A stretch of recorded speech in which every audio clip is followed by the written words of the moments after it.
नमस्कार दोस्तों, स्वागत है आप सभी का सीजीपीएससी नॉलेज हब के इस यूट्यूब चैनल पर, जहां पर मैं आपको लेबर इंस्पेक्टर यानी कि श्रम निरीक्षक की वैकेंसी के बारे में अपडेट करने वाली हूं।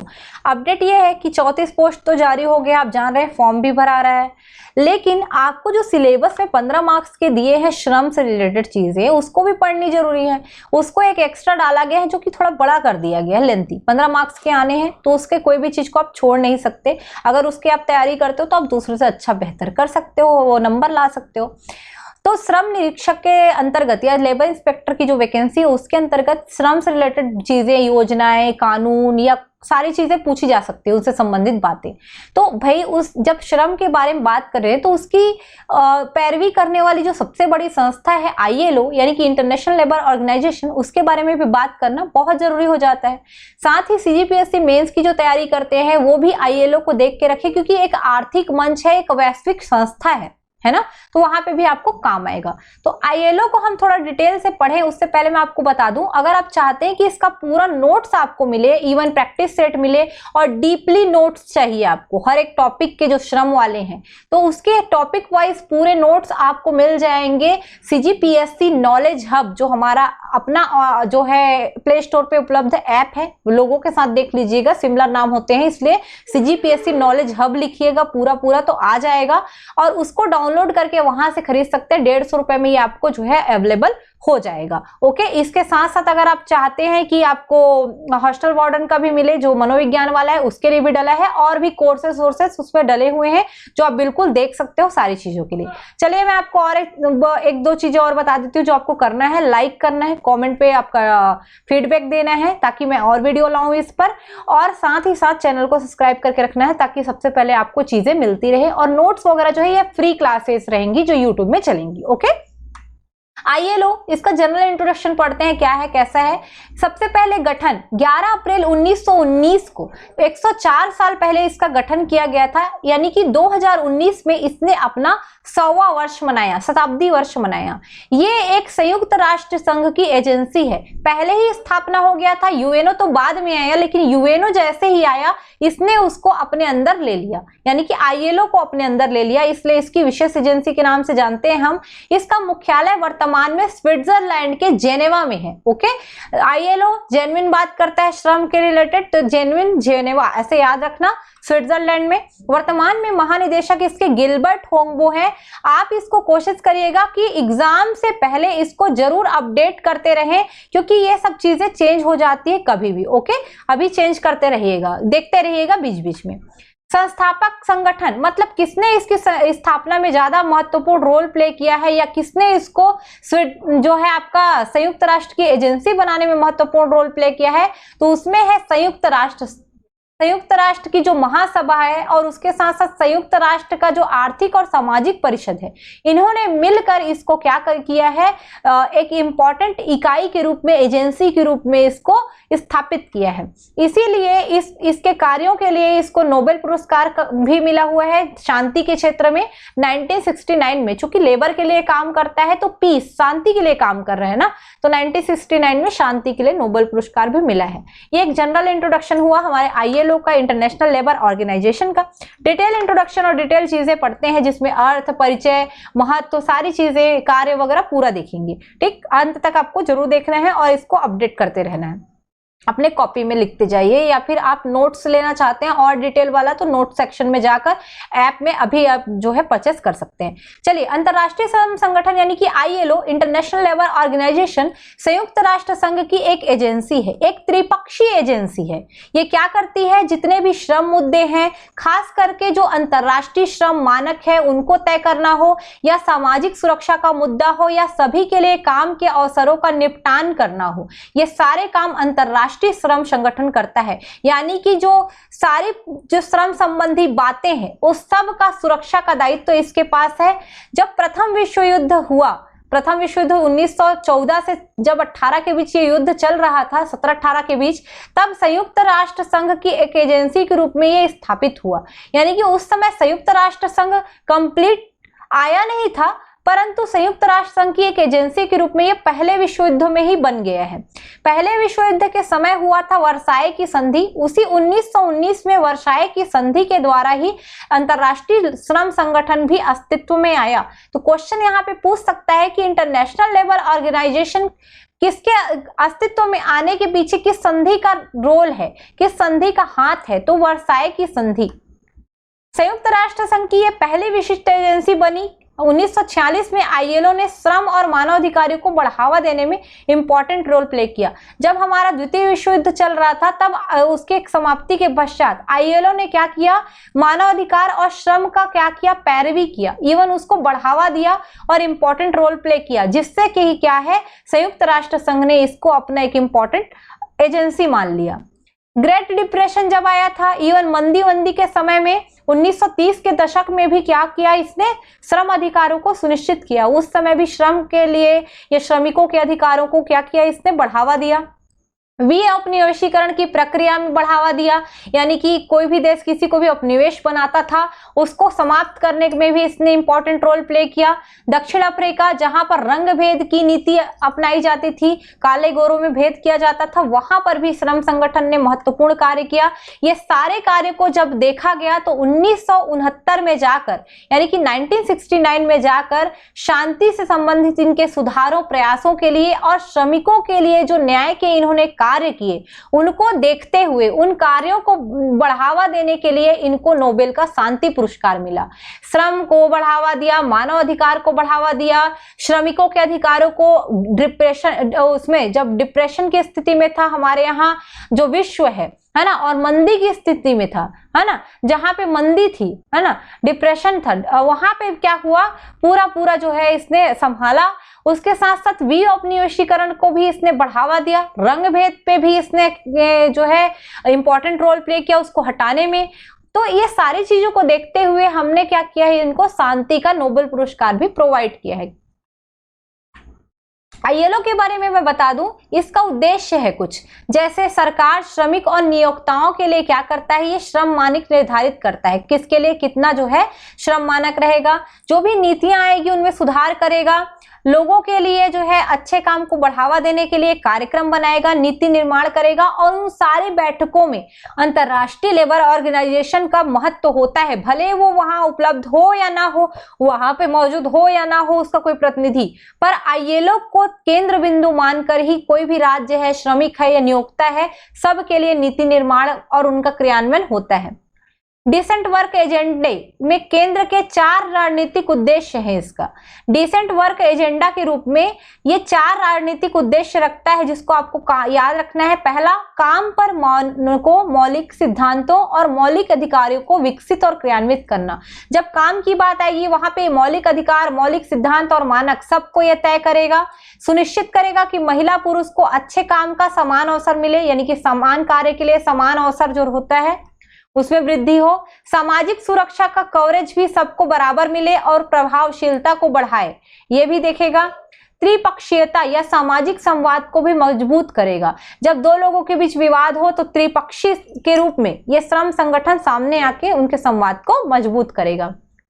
नेक्स्ट पॉइंट है आईएलओ की संरचना, यानी कि अंतरराष्ट्रीय श्रम संगठन बना किससे है। तो आईएलओ एक त्रिपक्षीय सिद्धांत पर काम करता है। आईएलओ में एक श्रम सम्मेलन रहेगा, एक शासी निकाय रहेगा, एक अंतरराष्ट्रीय श्रम कार्यालय रहेगा। ये तीनों अंग को याद रखिएगा इनकी संरचना में।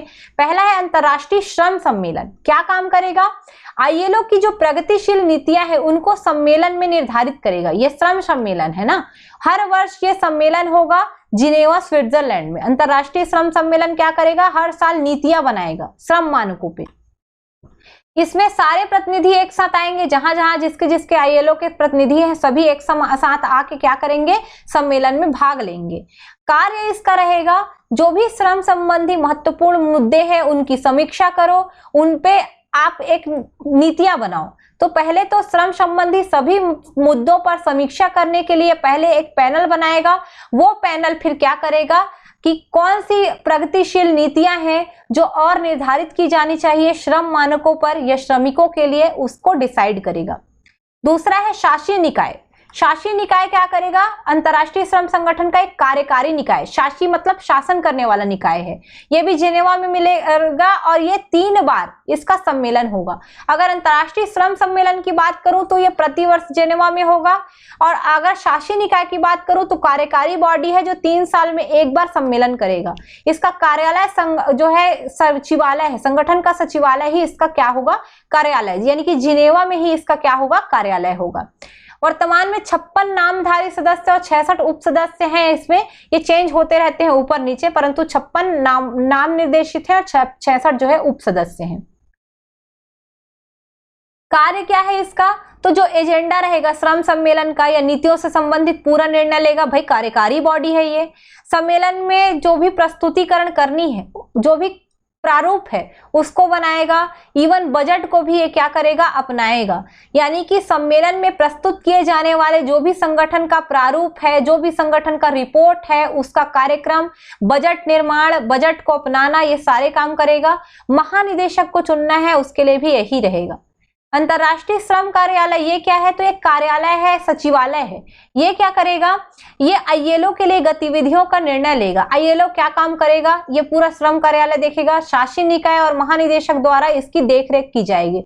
यानी कि शासी निकाय ही क्या करेगा? आपका जो सम्मेलन है उसको देखेगा, शासी निकाय ही अंतर्राष्ट्रीय श्रम कार्यालय को देखेगा, शासी निकाय ही महानिदेशक को देखेगा। और सभी तीनों पार्ट के अपने अपने काम है। जैसे अंतर्राष्ट्रीय श्रम कार्यालय क्या करेगा? सचिवालय की तरह कार्य करेगा। भले शासी निकाय के दिशा निर्देशों पर कार्य करेगा, परंतु जो भी लेबर वाली जो भी एक्टिविटी है या लेबर ऑर्गेनाइजेशन जो भी एक्टिविटी कर रहा है सबको ये देखेगा। जैसे सचिवालय क्या होता है, वहां से निर्देश जारी होता है ना, वैसे ही। साथ ही किसी भी देश के से जो श्रम संबंधी मुद्दे हैं उन पे भी चर्चा करेगा, उनके साथ बैठक करेगा, यही कार्यालय। 187 देश है वर्तमान में आईएलओ के अंतर्गत। ध्यान रखना, ये आईएलओ के जो 187 सदस्य हैं, जब श्रम कार्यालय का जो भी सम्मेलन होगा वहां से अपना 4 प्रतिनिधि भेज सकते हैं वो, जिसमें 2 सरकार के प्रतिनिधि होंगे, एक श्रमिक और नियोक्ता से रिलेटेड होंगे। टोटल 4 प्रतिनिधि वहां पर जा सकते हैं, किसी भी देश से रिलेटेड जो हो, मतलब उन 187 देश में प्रत्येक देश को 4 प्रतिनिधि भेजने का अधिकार होगा। 2 सरकार, 1 श्रमिक, 1 नियोक्ता से प्रतिनिधि रहेंगे। ये जाकर वहां पे स्वतंत्र रूप से बोल भी सकते हैं और वोट भी दे सकते हैं। ऐसा नहीं कि उनको वोट का अधिकार नहीं है, यहाँ पे उनको दोनों चीजें मिल जाती हैं। ओके, अब बात कर लेते हैं अंतर्राष्ट्रीय श्रम संगठन मिशन की। तो जो भी अच्छे काम को बढ़ावा देना ही क्या होता है? आईएलओ का मिशन होता है। यानी कि अंतर्राष्ट्रीय श्रम संगठन का मिशन क्या है? श्रमिकों के लिए अच्छे काम को बढ़ावा देना, सामाजिक संवाद, संरक्षण और रोजगार सृजन को बढ़ावा देना ही इसका क्या है? मेन मिशन है। इस मिशन को प्राप्त करने के लिए अलग अलग कई देश हैं, जिसके विकास भागीदारों के समर्थन के साथ साथ तकनीकी सहायता जो है आईएलओ प्रदान करता है। यानी कि आईएलओ क्या करता है? अच्छे काम को बढ़ावा देता है, रोजगार सृजन, रोजगार का संरक्षण, सामाजिक संवाद को बढ़ावा देता है, और इसको बढ़ावा देने के लिए तकनीकी सहायता भी अगर जरूरी हो तो भी वो देशों को देता है। अंतर्राष्ट्रीय श्रम संगठन के कार्य देख लेते हैं। हमारा लास्ट पॉइंट, अंतर्राष्ट्रीय लेबर जो आपका ऑर्गेनाइजेशन, इंटरनेशनल लेबर ऑर्गेनाइजेशन, ये सारे नीतियों के निर्माण में महत्वपूर्ण भूमिका निभाता है जो श्रम मुद्दों पर केंद्रित हो। श्रम मुद्दों पर उनके प्रॉब्लम्स को हल करने के लिए जितनी भी नीतियां हो उनके निर्माण में इंपॉर्टेंट रोल प्ले करेगा। अंतर्राष्ट्रीय श्रम मानकों को ये सम्मेलनों के रूप में अपनाएगा और उन सम्मेलनों के क्रियान्वयन को भी नियंत्रित करेगा। कौन कौन से देश इसको अपनाए, कौन कौन से नहीं, इस सब को भी यही निर्धारित करेगा। जो सदस्य राज्य अंतर्राष्ट्रीय श्रम संगठन के सामाजिक और श्रम समस्याओं को हल करने के लिए सहायता नहीं करता उनको फिर ये देख भी लेता है, मतलब उनको फिर ये हेल्प नहीं करता। तो ये क्या करता है? अंतर्राष्ट्रीय लेबर ऑर्गेनाइजेशन सभी जो सदस्य राज्य हैं उनको कोई सामाजिक तौर पे या श्रम समस्या थोड़ी है ये चेक करता है, और चेक करके उनको प्रॉब्लम को सॉल्व करके दिशा निर्देश उनको जारी करता है। और जब वो दिशा निर्देश को नहीं फॉलो करते तो उन पर कार्यवाही भी करता है।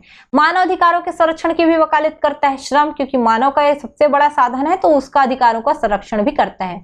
सामाजिक और श्रम मुद्दों के बारे में अनुसंधान और प्रकाशन के लिए भी ये जिम्मेदार है। तो ये ध्यान रखना, सामाजिक और श्रम मुद्दों पर जानकारी का प्रकाशन और अनुसंधान कौन करता है? तो आईएलओ करता है। है। ट्रेड यूनियन आईएलओ में नीतियां विकसित करने में इंपॉर्टेंट रोल प्ले करते हैं।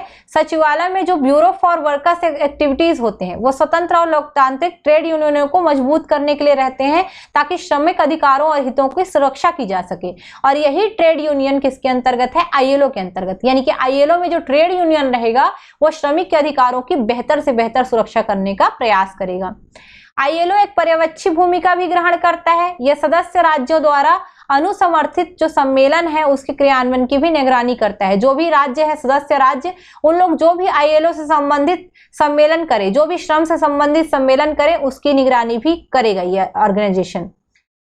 विशेषज्ञों की जो समिति है, अंतर्राष्ट्रीय श्रम सम्मेलन की जो त्रिपक्षीय समिति है और सदस्य राज्य हैं, इनके बीच जो है ये पूरा क्रियान्वयन होगा। मतलब जो भी नीतियां आएंगी इंटरनेशनल लेबर ऑर्गेनाइजेशन की, वो समिति जो रहेगी, सदस्य जो रहेंगे और विशेषज्ञ जो रहेंगे, वो सब के बीच इनका नीति का क्रियान्वयन होगा। उसके साथ साथ अगर सम्मेलनों में आपको रिपोर्ट देना है तो रिपोर्ट भी आईएलओ के द्वारा ही दिया जाए, अनुमोदित होगा, वही देगा, तभी काम होगा। उसके बाद शिकायतों का पंजीकरण करना है। अगर कहीं शिकायतें आती जो अंतर्राष्ट्रीय नियमों का उल्लंघन करती है तो भी उस पर क्या करेगा? शिकायतों पर ये दर्ज करेगा। हाँ, किसी सरकार पर प्रतिबंध तो नहीं लगाता पर कुछ न कुछ कार्यवाही जरूर करेगा। वो आईएलओ नियम के पालन नहीं करते हैं, आईएलओ सम्मेलन का कोई पालन नहीं करता है तो वो सारी शिकायतें दर्ज भी करता है। श्रम मानक इसको भी स्थापित करने के लिए जिम्मेदार है आईएलओ। आईएलओ अपने जितने भी सदस्य राज्य हैं सब जगह श्रम सम्मेलनों को, श्रम मानकों को अनुमोदित करता है और ये गैर बाध्यकारी प्रकृति के होते हैं। मतलब आपको इंटरनेशनल लेबर ऑर्गेनाइजेशन को ही फॉलो करना जरूरी नहीं रहता, आप अपने आप भी कर लेते हो। हालांकि जो भी आपका एक बार भी इन राज्य जो सदस्य राज्य हैं वो सम्मेलन को अगर स्वीकार कर ले तो फिर उसको कानूनी रूप से बाध्यकारी कर लिया जाता है कि आपको अब इंटरनेशनल लेबर ऑर्गेनाइजेशन का बात मानना पड़ेगा। यानी कि सीधा है शिकायतों का पंजीकरण करना, अंतर्राष्ट्रीय श्रम मानकों को तय करना भी क्या है? इसका कार्य है। तो ये इंटरनेशनल लेबर ऑर्गेनाइजेशन जो संस्था है हमारी, जो श्रम संगठन है, जो श्रम का क्या करता है? पक्ष रखता है और उसके हितों की, श्रमिकों की हितों की रक्षा करता है, एक इंटरनेशनल ऑर्गेनाइजेशन है और इसको पढ़ना जरूरी है। चाहे आप लेबर इंस्पेक्टर के लिए पढ़ो, चाहे मेंस के लिए पढ़ो। बार बार बता रही हूँ, अगर आपको डीप नोट्स चाहिए, अच्छे से नोट्स पैटर्न चाहिए, प्रैक्टिस सेट चाहिए तो अभी ही परचेस कर लो। सीजीपीएससी नॉलेज हब के ऐप में ये अभी भी ऑफर में चल रहा है। ओके, ये आपको यूट्यूब लेक्चर वाले सेशन में मिल जाएगा, जहां पे पीडीएफ मिलते हैं वहां पे मिल जाएगा। बाकी मैं फ्री क्लास में काफी ज्यादा जो है जितना हो सके कोशिश करूंगी देने का। सब्सक्राइब कर लो चैनल को, यहाँ पढ़ो और टेंशन मुक्त रहो, नोट्स आपको मिल जाएगा वहां पे। ओके, चलिए अभी के लिए हम लोग जो है इसको स्टॉप करते हैं, नेक्स्ट क्लास में मिलते हैं। धन्यवाद, जय जवाहर।